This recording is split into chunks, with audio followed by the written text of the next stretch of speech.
Hello বন্ধু, নমস্কার, শুভ সকাল। Welcome back to my channel. আশা করি তোমরা সবাই অনেক ভালো আছো। আমি অনেক ভালো আছি। আজকে আমি আবার নতুন ব্লগ নিয়ে তোমাদের কাছে এসেছি। আর আজকে হচ্ছে মাটি কাটবে। তো আমার এই ভিডিওটা প্রথম থেকে শেষ পর্যন্ত দেখবে। আমরা কিভাবে মাটি কাটি তাই ভিডিওতে দেখাবো। আমার শ্বশুর আর আমার স্বামী আজকে মাটি কাটবে, এঁটেল মাটি। তো শেষ ভিডিও দেখতে হলে প্রথম থেকে শেষ পর্যন্ত দেখবে এবং আমার চ্যানেলটাকে একটা সাবস্ক্রাইব, একটা কমেন্ট, একটা লাইক অবশ্যই করে দিয়ে যাবে।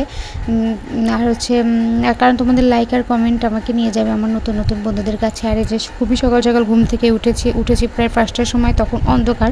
এখন যদি ও ভোরবেলা উঠলে পরেও দেখা, মানে 5টার সময় উঠলে দেখা যায় কি অন্ধকার আছে। 7:30-5টার সময় একটু ভালো, মানে সূর্য একটু ওঠা ভাব হয় কি। তো ওই যে সকাল থেকে হালকা হালকা রোদ উঠেছে। তো আজকে মাটি কাটবো। তো তোমরা যারা আমার প্রতিদিন আমার ব্লগগুলো দেখো তারা জানো যে আমাদের মাটি শেষ হয়ে গেছে। আর আমরা যখন মাটি কাটি আমাদের বারান্দাটা একদম ভরে থাকে। তো আমার শ্বশুরে যে মাটি কাটতেছে, আমার মেয়েও সেখানে গেল দেখবে, কারণ খুবই এক্সাইটেড। কারণ মানে মেশিনটা চালু করবে। তো মেশিনটা অনেক দিন পরে মেশিনটা চালু করে মাটি কাটতেছে, প্রায় 1 মাস হয়ে যাবে। আসলে বৃষ্টির দিন বলে কথা, আর কোনো কাজ বাজ কিছুই হয় না। বৃষ্টির দিনে একটু কাজ বাজ একটু কমই হয়, রোদ হয় না, কিছু না, এর জন্য। আর এই যে মেশিনটা তো অনেক দিন পর স্টার্ট করতেছে। মেশিনটা সহজে স্টার্ট নিচ্ছিলই না, মানে কয়েকবার 3-4বার দেওয়ার পরে হয়তো মেশিনটা স্টার্ট নিয়েছে, তারপর আগে আর নেয় নাই। মেশিনটা স্টার্ট দিতে অনেকটা কষ্ট হয়েছিল, আসলে শক্ত হয়ে গেছিলো। ও একদম হরান হয়ে গেছিলো। আর আমার মেয়ে এখানে খুবই খুশি, হাতে তালে দিচ্ছে, যে বলতেছে মা মেসিং, মানে উচ্চারণটা তো ঠিকভাবে করতে পারে না, তুমি যাই পারে একটু চেষ্টা করেছে। তো দেখো আমরা কিভাবে মাটি কাটি। মানে এই মাটিগুলো তো আগে আমরা কোদাল দিয়ে ছেনে নিই, জল দিই, কোদাল দিয়ে কেটে কেটে কুচি করে, তারপরে এই যে এভাবে আবার মেশিনের উপরে দিয়ে মেশিন দিয়ে আবার বের হয়। এই মাটিটা যদি নরম হয় তো গড়তে একদম কষ্ট হয়ে যায়, আর যদি শক্ত থাকে তো গড়তেও ভালো হয়। আর ফোনটা আমার সমানে কাঁপতেছে, কারণ আমার মেয়ে একদম ভিডিও করতে দিচ্ছে না। তো এই যে ফাইনালি তোমাদেরকে মাটি কাটাটা দেখিয়ে দিলাম। দেখো আমরা কিভাবে মাটি কাটি, আমাদের সাথে থাকো, আমি আরও অনেক কিছু তোমাদেরকে দেখাবো। প্রথম থেকে একদম শেষ পর্যন্ত আমার ভিডিওটা দেখো। তো এই যে তখন ব্রাশ টাশ করলাম, করে আমি একটু ঘুরতে বসেছিলাম, ঘুরেছি, সেই ভিডিওটা করিনি। মানে ভিডিও যদি সবগুলো যদি কাজের ভিডিও যদি আমি যদি দিই তাহলে আমার ভিডিওটা অনেক বড় হয়ে যাবে, এর জন্য আমি আর কি করি না। তো তখন চান টান করেও নিয়েছি। তো এই যে কাপড় চোপড় চানও করে নিয়েছি। চান করার পর আমি ভাত রান্না করেছি। ভাত রান্না করে তারপরে আমি এই যে ছাদে এসেছি, তখন মনে হয় খাওয়া দাওয়া আমাদের শেষ। তারপর আমি ছাদে এসেছি কাপড় চোপড় মেলে দিতে।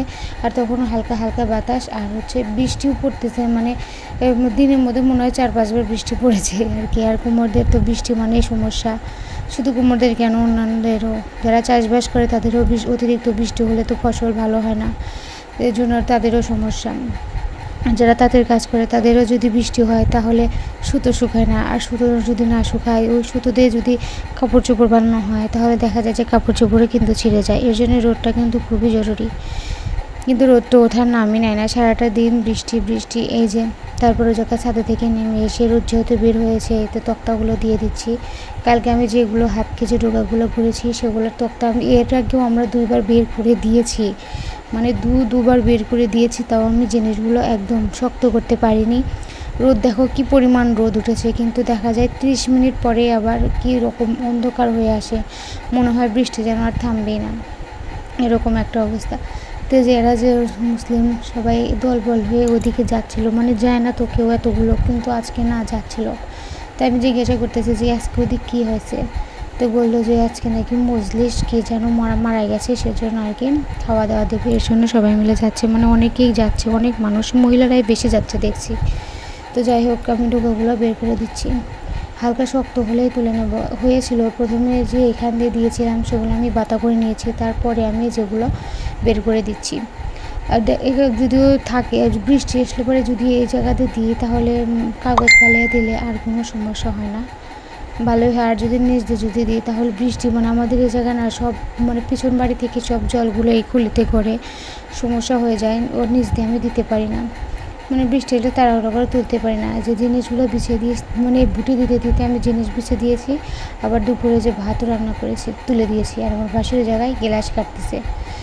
তো ভাতটা দুপুরে খাওয়া দাওয়া কিন্তু আমি কমপ্লিট করে নিয়েছি, সেটাও আমি ভিডিও করিনি। ভাত শুধু রান্না করেছিলাম দুপুরে সিদ্ধ, আর সকালে ডাল, আর হচ্ছে ছোটো মাছ দিয়ে কুমড়ো দিয়ে একটু চটচটে করেছিলাম, সেগুলো দিয়ে আর কি দুপুরেই খাবো।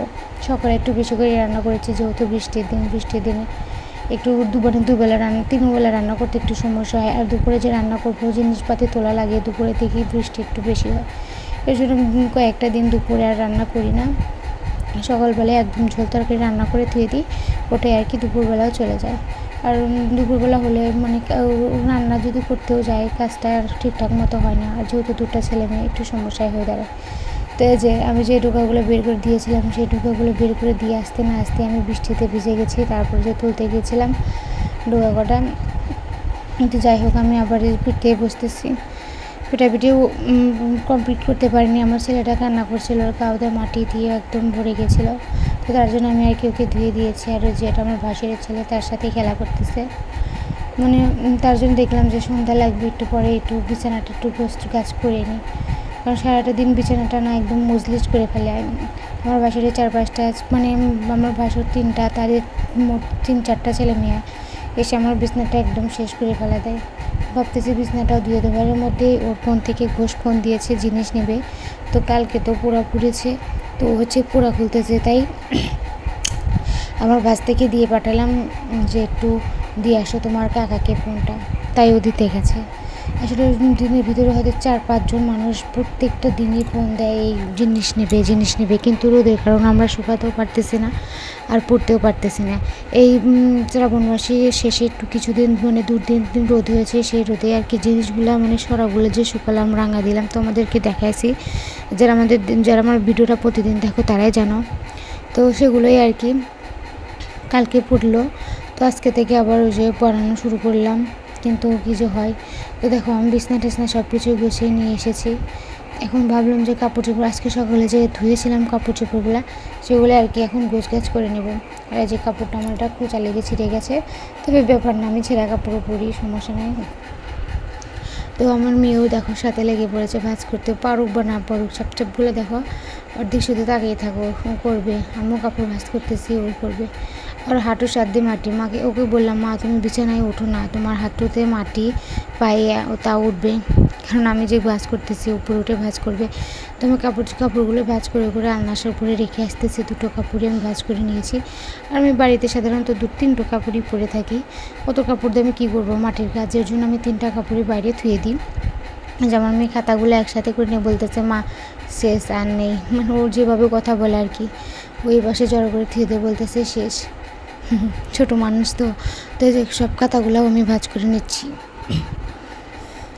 আসলে সারাটা দিন না কাজ করতে করতে মানে যখন আমরা ঘেয়ে হয়ে যায় তখন আর কাজ করতে ভালো লাগে না, ভিডিও করতেও ভালো লাগে না। আর আমি যে ভিডিও করতেছি 1 মাস প্রায় হয়ে গেল, জানি না ইউটিউব আমাকে কেন সাহায্য করতেছে না, কবে থেকে বা সাহায্য করবে। আমার ভিডিওগুলো তেমনটা ভাইরাল হচ্ছে না, কবে থেকে যে ভাইরাল হবে ভগবানই জানে। আর এই যে আমার বাচ্চাটা ফোন ফালিয়ে দিছিল, সেটা আমি আর ডিলিট করিনি, যে তোমাদেরকেও দেখাবো। আর সবাই ভালো থাকবেন, সুস্থ থাকবেন, আজকে এই পর্যন্তই। আর আমার ছেলে যে বিকালবেলা একটু ঘুরু করবে, এর জন্য ওকে হাত মুখ ধুয়ে নিয়ে ঘুরু করাতেছি। আর এই যে বৃষ্টি হচ্ছে, ওকে কীভাবে বাইরে নিয়ে যাব। ওকে, যারা আমার এই ভিডিওটা প্রথম থেকে একদম শেষ পর্যন্ত আমার সাথে ছিলেন তাদেরকে অনেক অনেক ধন্যবাদ।